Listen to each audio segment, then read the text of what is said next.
Siya ang nagbalak na ipasunog ang ospital.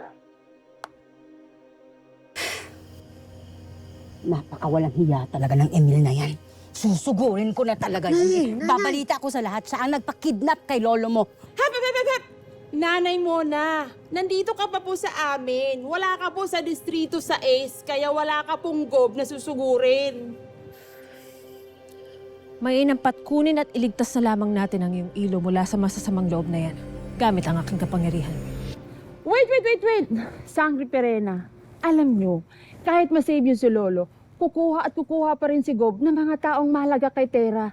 Kasi, alam na nila ang top secret niya. Paano kung isusunod din yung mga friends ni Tera? Tapos yung mga family friends ni Tera? Ano? Dito nyo lahat itatago? Ano akala nyo dito? Resort?